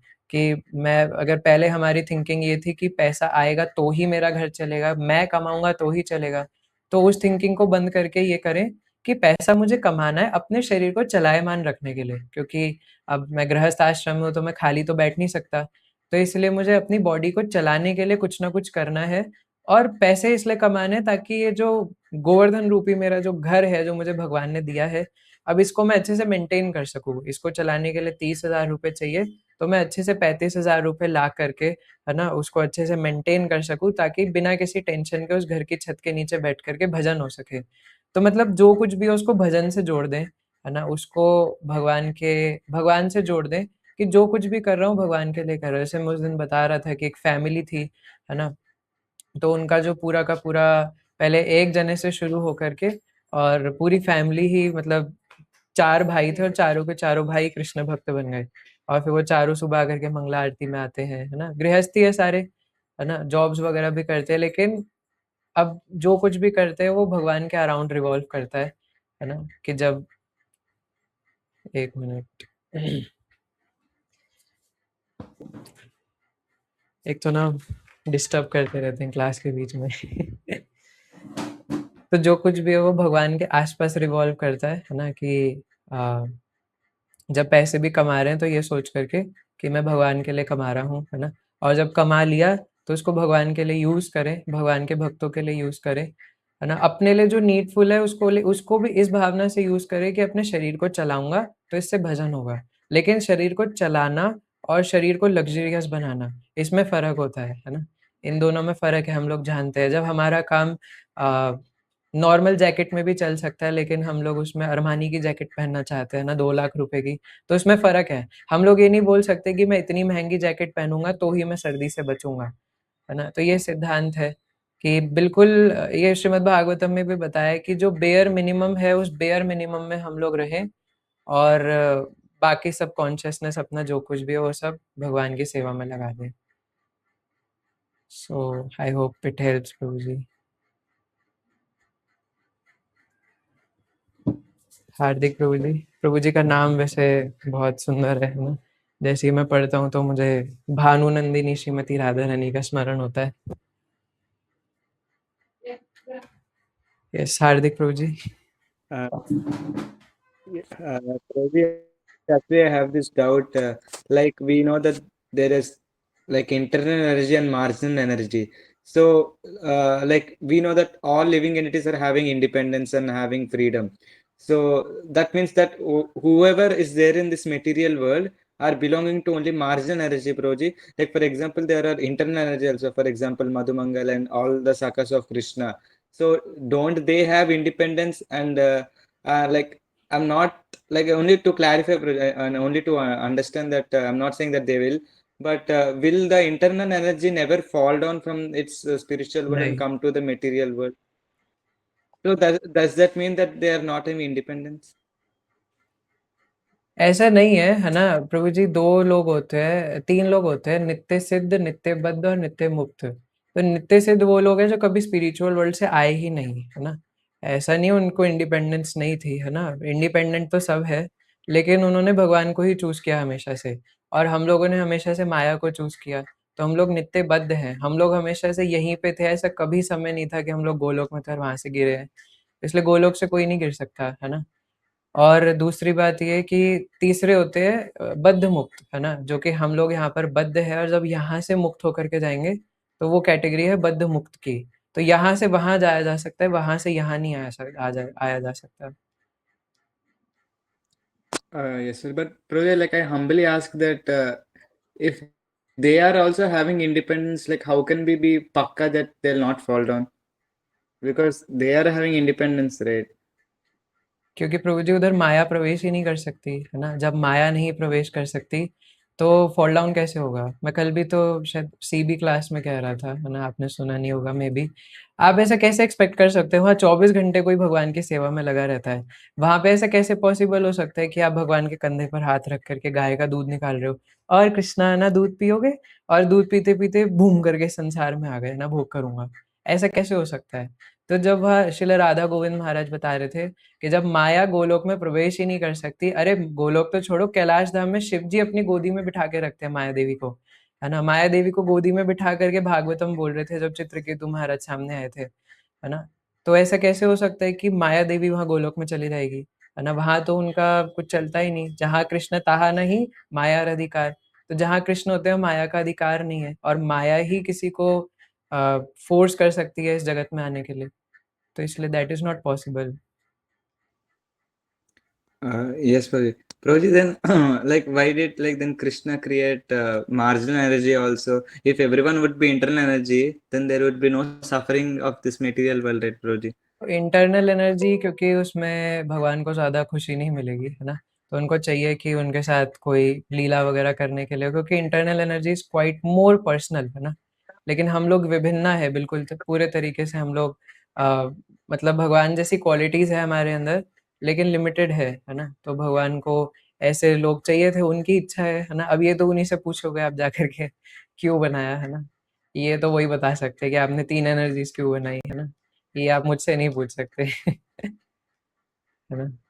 Yes, Prabhuji. Like I was having this doubt from many days. That's why I asked Prabhuji. Please, like when I told that why won't internal energy fall down, please don't take it an offense, Prabhuji. I just wanted to know. क्योंकि उनकी इच्छा नहीं थी ना। जब हम ऐसे तो फिर आप ये भी पूछ सकते हो कि जो इस जगत में है वो उस जगत में क्यों नहीं गए, है ना? दोनों बातें हैं, नित्य सिद्ध और नित्य मुक्त, नित्य बद्ध, है ना? तो हम लोग हमेशा से इधर ही है और वो लोग हमेशा से उधर ही थे, है ना? तो वो लोग हमेशा टाइम इमेमोरियल से भगवान को सेवा करना चाहते थे, वहां से नहीं गिर सकते। तटस्थ रीजन से ही आप चूज कर सकते हो कि या तो इधर जाओ या इधर जाओ, है ना? एक बार जिसको पता है कि मैं लैंड में जाकर के एक बार उसको पता लग गया कि मैं इंडिया में जाके खुश रहूंगा, तो पाकिस्तान में क्यों जाएगा, है ना? लेकिन कोई पाकिस्तान गलती से चला गया तो वो इंडिया वापस आ सकता है ना? जो एग्जाम्पल बताया था। Yes, Prabhuji. Got it. Understood. Thank you. बाकी एक सवाल और है ना, देवांशु प्रभु जी भी मुझसे पूछ रहे थे कि शिला प्रभुपाद ने फिर फॉल डाउन शब्द लिखा ही क्यों है ना?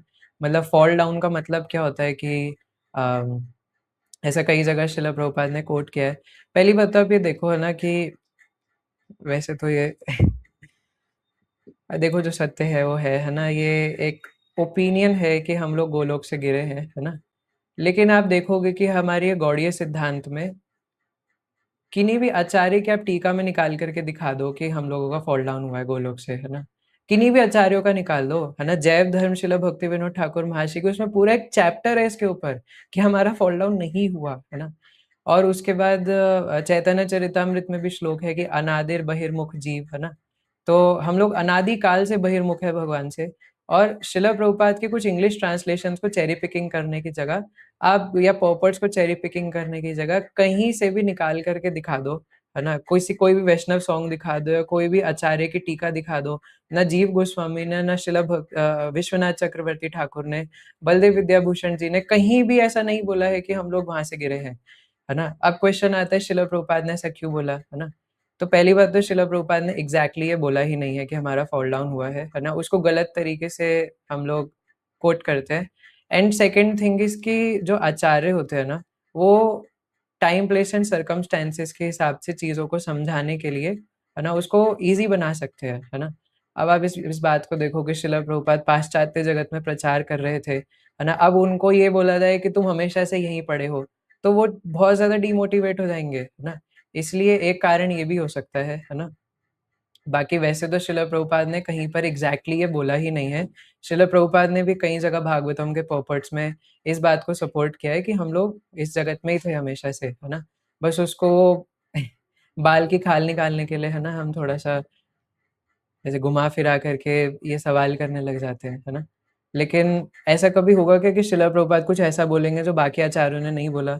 श्रील भक्ति सिद्धांत प्रभुपाद, श्रील भक्ति विनोद ठाकुर और श्रील नरोत्तम दास ठाकुर महाशय, जब सारे चैतन्य चरितामृत की वाणी है कि हम लोग हमेशा से यहीं थे, तो हाउ इज़ इट पॉसिबल कि हम लोग बोले कि वहाँ से गिरे थे? कोई शास्त्र से रेफ़रेंस तो लाए, है ना? लेकिन फिर भी, है ना, देयर इज़ अनदर ओपिनियन, है ना, कि हम लोग वहाँ से फॉल डाउन हुए हैं। बट श्रील गौर गोविंद महाराज, श्रील राधा गोविंद महाराज, है ना? सो ये सब जो इन सब से मैंने जो श्रवण किया है, that is I am repeating, है ना? बाकी इसमें यह है कि अगर आपको फिर भी डाउट है, तो फिर आचार्य ये कहते हैं कि यहाँ से निकलो, पहले गड्ढे में गिर गए, गड्ढे से निकलो और जाके पूछना कि मैं गड्ढे में कैसे गिरा था, है ना? ये मत पूछो कि मैं गड्ढे में कहाँ से आया और क्यों आया। पहले निकलो और फिर जो हमारे मालिक है, जो हमारे पिता है, परम पिता, उन्हीं से पूछ लेना, है ना? ओके। भानु प्रभु जी का शायद कुछ और लास्ट क्वेश्चन हम लेंगे आज के लिए।